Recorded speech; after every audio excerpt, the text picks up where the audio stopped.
اچھی بات ہے، تبلیغ کر رہے ہیں، چلے میں چھٹی میں جس طرح سے بھی جائیں، حضور پاک صلی اللہ علیہ وسلم کے گستاخوں کے لیے بھی جواب کے لیے کمر بستہ ہو جاؤ، نہیں ہم یہاں مسجد میں بیٹھ کے بددعا کریں گے، ان کے منہ میں کیڑے پڑ جائیں.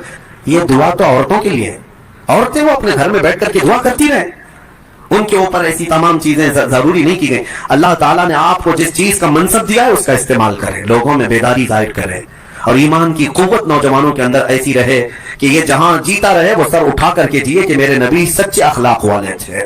نبی پاک صلی اللہ تعالیٰ علیہ وسلم دنیا کے سب سے اعلیٰ کردار پر پیدا کیے گئے تھے. بہرحال یہ منافقین میں ہمارا شمار نہ ہو. میں نے جن تین کا ذکر کیا وہ صحابہ تھے، وہ مخلصین تھے، وہ مومنین تھے. یہ سورہ توبہ کی آخری آیت ہے جو بڑی فضیلت کی حامل ہے. لقد جاءکم رسول من انفسکم عزیز علیہ ما عنتم حریص علیکم بالمؤمنین رؤوف رحیم فإن تولوا فقل حسبی اللہ لا الہ الا ہو علیہ توکلت وہو رب العرش العظیم. اللہ فرماتا ہے بے شک تمہارے پاس ایک ایسا رسول آیا کہ تمہارا تکلیف میں پڑنا اسے گوارا ہی نہیں ہوتا، وہ رسول کو تمہارا تکلیف میں پڑنا برداشت نہیں ہوتا. حریص علیکم بالمؤمنین، وہ صرف تمہارے ایمان کی طلب رکھتا ہے. رؤوف الرحیم، نہایت ہی نرم دل ہے، شفقت کرنے والا. رسول پاک کی صفات اس میں بیان کی. میرے عزیزو، یقیناً میرے آقا صلی اللہ تعالیٰ علیہ وسلم کو ہمارا تکلیف میں پڑنا گوارا نہیں، اسی لیے تو امتی امتی کرتے رہے زندگی بھر. بعض بزرگوں نے یہ بھی فرمایا کہ اگر کسی امتی کے پاؤں میں کانٹا بھی چپ جائے تو حضور فرماتے ہیں اس کا درد مجھے بھی ہوتا ہے. وہ ہماری تکلیف کو گوارا نہیں کرتے. رسول جو نہ بھولا ہم غریبوں کو رضا، یاد اس کی اپنی عادت کیجیے. نبی پاک صلی اللہ تعالیٰ علیہ وسلم سے بڑھ کر کے ہمارا خیال کرنے والا اس روئے زمین پر کوئی نہیں آیا، کوئی نہیں آیا.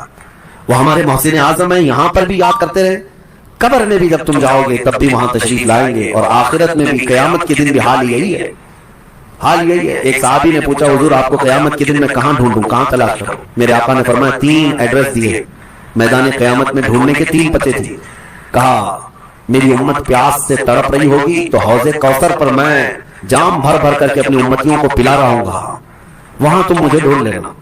اگر وہاں نہیں ملا تو میزان عمل جہاں لوگوں کی نیکیاں اور برائیاں تولی جا رہی ہوں گی وہ بہت سخت معاملہ ہوگا. تول کر کے وہاں پر میزان عمل کسی کے برائیوں کا پلہ بھاری ہوگا، وہیں فرشتے اس کو منہ کے بل کھینچتے ہوئے دوزخ میں لے جائیں، فوراً حکم ہو جائے گا. وہ سخت معاملہ ہے. حضور فرماتے میں وہاں کھڑا رہوں گا، کیا دعا کرتے کرتے اپنے امتیوں کی نیکیوں میں کچھ نہ کچھ ڈال کر کے ان کا پلہ بھاری کر رہا ہوں کہ کسی نہ کسی طرح یہ بچ جائے، یہ بچ جائے. یہاں تک کہ حضور پاک صلی اللہ تعالیٰ علیہ وسلم کے متعلق یہ بھی ہے کہ ایک امتی پریشان حال تھا، رو رہا تھا، کیونکہ جیسے فرشتے میزان عمل میں لے آئے اس کو پتا تھا کہ کیا ہونا ہے. اعلیٰ حضرت نے اس کا پورا نقشہ جو ہے ایک نعت میں کھینچا ہے. نعت پورے اشعار مجھے یاد نہیں لیکن سنو گے تو پورے قیامت کا منظر اس میں ہے. کس کے جلوے کی جھلک ہے یہ اجالا کیا ہے، ہر طرف حیرت زدہ تختہ کیا ہے. اعلیٰ حضرت رضی اللہ تعالیٰ عنہ نے اس میں یہ فرمایا ہے. اور ایک وقت ایسا آئے گا کہ امتی پریشان ہو کر میزان عمل پہ کھڑا ہوگا. حضور بہت تیز قدموں سے وہاں پر پہنچیں گے. حضور آؤ ورنہ دم میں فیصلہ ہو جائے گا. امتی پکار رہے ہوں گے تو حضور آ گئے. اس کے اعمال تولے ہی جا رہے تھے، اس کی نیکیاں تھیں یا کم تھیں، برائیوں کا پلہ بھاری ہو رہا تھا. وہاں قیامت کے دن جو ترازو ہے یہاں دنیا کے ترازو کے برعکس ہے. یہاں آپ اٹھائیں گے ترازو، اب تو سب ڈیجیٹل ہے، آپ کو کیا پتہ چلے گا. ہمارے بچوں کو معلوم ہی نہیں ترازو ہوتا کیسا تھا. تولنے کے لیے جو ہوتا تھا پہلے ایسا کاٹا اٹھاتے تھے اور 2 پلے ہوتے تھے، ایک پہ پتھر رکھا جاتا ایک پہ سامان رکھا جاتا. جو وزن ہوتا ہے وہ کدھر جائے گا؟ نیچے جائے گا نا. جو وزن ہوگا وہ نیچے ہوگا، جو ہلکا ہوگا وہ اوپر جائے. لیکن ڈیجیٹل میں تو کچھ پتہ نہیں، خالی نمبر آتے ہیں. قیامت کے دن جو ترازو ہے اس کے ڈیجیٹل ہونے کا کہیں پر ثبوت نہیں ہے کہ نمبر آئیں گے. وہاں پر بھی ایسی ہی ترازو ہوں گے، 2 پلے ہوں گے. لیکن وہاں کے متعلق فرمایا گیا کہ جس کی نیکیاں بھاری ہوں گی وہ نیچے نہیں جائیں گے، جو پلہ بھاری ہوگا وہ اوپر جائے گا. جو بھاری ہوگا قیامت کے دن اوپر جائے گا. برائیاں بھاری ہوں گی تو اوپر جائیں گی، نیکیاں بھاری ہوں گی تو اوپر جائیں گے. پلہ بھاری ہوگا یعنی اوپر ہو جائے گا. حضور پاک صلی اللہ علیہ وسلم تیز قدموں سے آ گئے اس امتی کے پاس. توجہ، اللہ کرے کہ انہوں نے وہ امتی ہم ہی تیز قدموں سے آئے. اس کا پلہ برائیوں کا اوپر جا ہی رہا تھا. حضور پاک صلی اللہ علیہ وسلم نے نیکیوں کے پلے میں کوئی چٹھی اس میں رکھ دی، کوئی چیز رکھ دی. اچانک اس کی نیکیوں کا پلہ بھاری ہو گیا اور فرشتوں نے کہا جا فلاں بن فلاں تجھے جنت کا پروانہ سنایا جا رہا ہے. وہ اتنا خوش تھا، وجد میں آ گیا، میرے آقا سے عرض کرنے لگا یا رسول اللہ یہ کیا تھا؟ میں تو گیا تھا برباد، جہنم میں جاتا، یہ کیا تھا؟ نبی پاک صلی اللہ علیہ وسلم فرماتے ہیں یاد ہے ایک رات سب سوئے تھے، تو تنہا بیٹھا تھا، سب سوئے تھے اور رات کو تو تنہا بیٹھا اور دل سے یاد کرتے ہوئے مجھ پر ایک بار درود پڑھا تھا، وہ میں نے محفوظ کر لیا تھا تیرا درود، وہ آج یہاں لا کر پلے میں رکھ دیا، وہ سب سے بھاری ہو گیا۔ اسی لیے میرے مفتی اعظم ہند رحمۃ اللہ تعالی علیہ یوں فرماتے ہیں میرے اعمال کا بدلہ تو جہنم ہی تھا، میں تو جاتا میرے سرکار نے جانے نہ دیا۔ یہ نبی پاک صلی اللہ تعالی علیہ وسلم کا معاملہ ہے قیامت کے دن۔ تو یہ آیت جو آئی ہے لقد جاءکم، اس کی تفسیر بہت طویل ہو جائے گی کہ حضور کبھی بھی اپنی امتی کو تکلیف میں دیکھنا گوارا نہیں فرماتے، بالکل نہیں۔ اسی لیے اعلیٰ حضرت نے سچ فرمایا آج لے ان کی پناہ، آج مدد مانگو ان سے، کل نہ مانیں گے قیامت میں اگر مان گیا۔ حضور کے ہو جاؤ، حضور تمہاری یہاں پر بھی دیکھ بھال کر رہے ہیں، عنایتوں پر عنایتیں اور وہاں پر بھی عنایتیں ہیں۔ اللہ کریم ہمیشہ ہمیں جلوہ رسول میں رکھے۔ اور آج ہم نے جو سورہ تلاوت کی مین جو سورہ تھی وہ سورہ یونس ہے جو 11ویں پارے کا اہم سبجیکٹ ہے۔ میں تو سورہ توبہ کی آخری آیتیں بیان کرتا رہ گیا، تقریباً پونا پارہ تک تو سورہ یونس ہے۔ حضرت یونس علیہ السلام اللہ کے ایک نبی ہیں، ان کے زمانے کا تذکرہ موجود ہے، ان کی قوم سرکش ہو گئی تھی اور وہ بتوں کی پوجا میں لگ گئے۔ حضرت یونس علیہ السلام انہیں ڈراتے رہے اور پھر ان سے کہتے رہے کہ اللہ کا عذاب آ جائے گا، باز آ جاؤ، باز آ جاؤ۔ وہ مانتے نہیں تھے۔ پھر ایک دن ایسا ہوا کہ حضرت یونس علیہ السلام نے اللہ کی بارگاہ میں عرض کر دی کہ مولا میری امت اب نہیں مانتی، میں تیری بارگاہ میں التجا کرتا ہوں کہ تو ان پر عذاب بھیج دے۔ سنے لوگوں نے، پھر بھی آئے نہیں، اور یہ دعا کی اور حضرت یونس گاؤں چھوڑ کر چلے گئے۔ نینوا ان کا گاؤں ہے، عراق میں آج بھی وہ گاؤں کا نام نینوا۔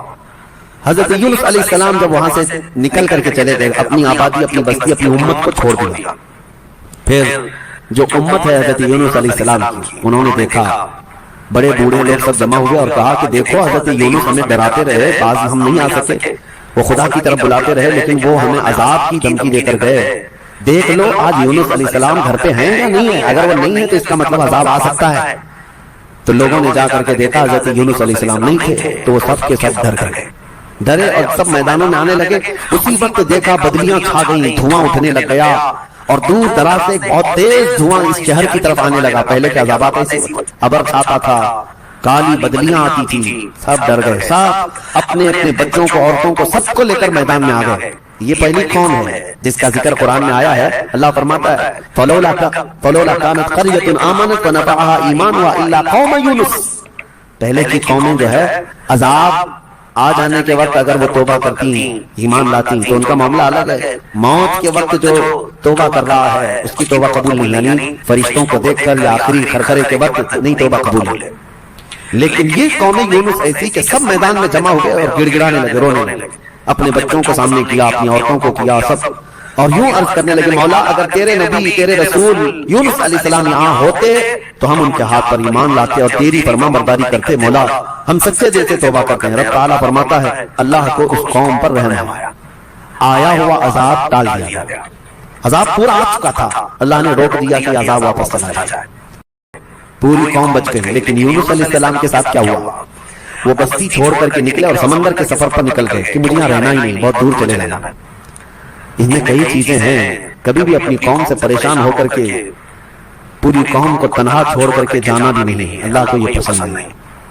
نکل گئے، کشتی میں سفر کر رہے تھے، کشتی بھی سمندر میں پہنچی تو ہچکولے کھانے لگ گئی، وہ اب ڈوبی کی تب ڈوبی۔ جتنے لوگ بیٹھے تھے انہوں نے کہا، اس زمانے میں لوگوں کے جو ٹوٹکے ہوتے تھے جانتے تھے وہ لوگ، کہا کہ شاید ہماری کشتی میں کوئی بھاگا ہوا غلام ہے۔ اس وقت غلامی کا زمانہ تھا، کوئی بھاگا ہوا غلام اپنے آقا سے جال سے چھڑا کر کے بھاگ آیا ہے، اور ایسا جب بھاگا ہوا غلام کشتی میں ہوتا ہے تو کشتی ہچکولے کھاتی ہے۔ ان کی یہ تھی اس زمانے کی باتیں تھی۔ سبا میں ایک دوسرے سے کہا تو حضرت یونس علیہ السلام اپنے دل میں سوچنے لگے، کہا میں ہی ہوں وہ بھاگا ہوا غلام، میرے رب سے بھاگ کر کے آیا، اللہ کا حکم آیا نہیں تھا، اس سے پہلے میں بھاگا گیا۔ بہرحال اس کے بعد لوگوں نے کہا ہم میں سے کون ہے یہ تو پتا نہیں، ایک کام کرتے ہیں سب کے ناموں کی چٹھی بناؤ، قرآن اندازی کرو، ایک کو تو کشتی سے اٹھا کر سمندر میں ڈالنا ہوگا ورنہ پوری کشتی ڈوبے گی، پوری کشتی ڈوبے گی، ایک کو نکال کے باہر ڈالنا ہوگا۔ چٹھیاں جب ڈالی گئیں قرآن اندازی تو حضرت یونس علیہ السلام کا نام نکلا، لیکن جو ساتھ میں تھے وہ حضرت یونس کی شکل دیکھ کر ان کے اخلاق دیکھ کر متاثر سے کہا اتنا نیک آدمی اتنا اچھا آدمی اس کا نام کیسے آ گیا؟ دوسری بار قرآن ڈالا گیا، انہیں بچانا تھا، دوسری بار چٹیاں ڈالی گئی، پھر حضرت یونس علیہ السلام کا نام آیا، تیسری بار ڈالی گئی، پھر یونس علیہ السلام کا نام آیا۔ حضرت یونس علیہ السلام نے کہا اے لوگو تم میرے اخلاق سے متاثر ہو، میری وجاہت سے متاثر ہو، لیکن حقیقت میں وہ بھاگا ہوا غلام میں ہی ہوں، میرے رب سے بھاگ کر کے آیا، امت کو چھوڑ کر اللہ کا حکم آنے سے پہلے میں آ گیا۔ انہوں نے خود اپنے آپ کو سمندر میں گرا دیا، یعنی لوگوں نے سہارا دیا، اور حضرت یونس علیہ السلام جیسے ہی سمندر میں گرے ایک بہت بڑی مچھلی نے آپ کو نگل لیا، مچھلی کے پیٹ میں چلے گئے۔ مچھلی کو صرف نگلنے کا حکم تھا، چبانے کا حکم نہیں تھا۔ اللہ تبارک و تعالیٰ جس کو جہاں چاہے محفوظ رکھے، وہ رب ذوالجلال ہے، اس کی کائنات قدرت میں بہت عجائب تمہیں دیکھنے ملیں گے۔ مچھلی نے نگل تو لیا، لیکن پیٹ میں جانے کے بعد حضرت یونس علیہ السلام محفوظ رہے اور زندہ بھی رہے، ذکر بھی کرتے رہے، عبادت بھی کرتے رہے۔ لیکن ایک بہت اندھیری تھی، میں آپ کو یہ سائنس سے بھی ثابت کر سکتا ہوں، یہ صرف حضرت یونس علیہ السلام کے ساتھ جو واقعہ ہے، ایسے دنیا میں 3 اور واقعے ہیں جو ایمان والوں کی بات نہیں کر رہا ہوں، ماڈرن زمانے کے نان مسلم کی بات کر رہا ہوں۔ یہ بھی ویل مچھلی کے اندر گئے، کوئی 3 دن کے بعد آیا ہے، کوئی 6 دن کے بعد، ایسے 3 واقعات ہیں ہمارے پاس، ہسٹری میں موجود ہیں۔ صحیح سلامت آئے اور انہوں نے اندر کے حالات بتائے کہ اتنا اندھیرا تھا کہ ہاتھ بھی نہیں دکھتا تھا پیٹ کے اندر۔ یہ اب کے زمانے کی بات کر رہا ہوں، ویل مچھلی نے جنہیں نگل لیا اور پھر اگل دیا یا نکل گئے کسی طرح سے، لیکن ایسے واقعات ہوئے۔ یونس علیہ السلام اندر گئے، اتنا اندھیرا تھا جس میں قرآن میں کہا گیا فنادا فی الظلمات، اندھیریوں میں انہوں نے پکارا تھا۔ وہ مشہور کلمہ ہے حضرت یونس کا جو اللہ کو پسند آیا تھا۔ ان اندھیریوں میں انہوں نے کہا تھا لا الہ الا انت سبحانک انی کنت من الظالمین، کوئی معبود نہیں سوائے تیرے، اے اللہ تجھے بلندی ہو، تجھے پاکی ہو، بے شک میں آگے بڑھ جانے والوں میں سے ہو گیا۔ اپنے لیے انہوں نے یہ کلمہ استعمال کیا۔ اللہ تعالیٰ فرماتا ہے فاستجبنا لہ ونجیناہ، ہم نے ان کی فوراً دعا قبول کر لی اور ان کو اس چیز سے نجات دے دی۔ ہم نے ان کی فوراً دعا قبول کر لی اور ان کو اس چیز سے نجات دے دی۔ کیا ہوا؟ کئی دنوں کے بعد وہ مچھلی کنارے پر آ کر اگل دیتی تھی۔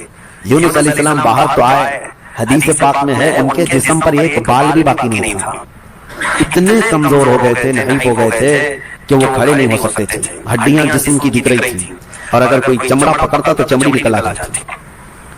اندر جانے کے بعد مچھلی کے پیٹ میں رہ کر کے واپس آنے کے بعد اب حدیث میں ہے اللہ تعالیٰ نے وہاں ایک بیل اگوایا جو کدو کی بیل تھی، جس کو لوکی کہتے ہیں نا، لوکی کی۔ یہ میرے آقا صلی اللہ علیہ وسلم کی پسندیدہ سبزی ہے، اور حضور پاک صلی اللہ علیہ وسلم نے اس کو یہ بھی فرمایا کہ یہ میرے بھائی یونس کا پھل ہے کدو، اور اس کو نینوا بھی کہتے ہیں، یو پی میں شاید، یہ حضرت یونس علیہ السلام کے گاؤں کا نام نینوا ہے۔ یہ کدو کی بیل اگی اور کدو سیدھے ان کے منہ کے قریب آیا۔ اب یہاں آپ کا دودھیا بھی کہتے ہیں، دودھیا لمبے والے قسم کی جو لوکی ہوتی ہے یا کدو ہے، کئی نام ہیں اس کے، اس کو آپ کھاتے رہے، جیسے ہی اس کو کھائے آپ کے اندر طاقت و توانائی ہے۔ اسی لیے طب نبوی میں کتنی باتیں اب کہوں، شیشیں چلتی رہ جائیں گی، طب نبوی میں ذکر کیا گیا 30,000 بیماریوں کا علاج اس کدو شریف میں ہے، یہ لوکی میں ہے۔ اس کو پسند کریں، اس کو اپنے کھانوں میں استعمال بھی کریں، کیونکہ یہ سوچ کر کے نہیں کہ بیماریوں کا علاج ہے، یہ سوچ کر کے کہ میرے مصطفیٰ کو پسند ہے، اللہ کے حبیب صلی اللہ علیہ وسلم کو پسند۔ ہوا یہ کہ یونس علیہ السلام توانا تو ہو گئے، وہیں جھوپڑی بنا کر رہ رہے تھے، ایک دیمک نے، کیڑے نے اس بیل کو کاٹ دیا، بیل کٹ گئی، اب پھل بھی نہیں، کچھ بھی نہیں۔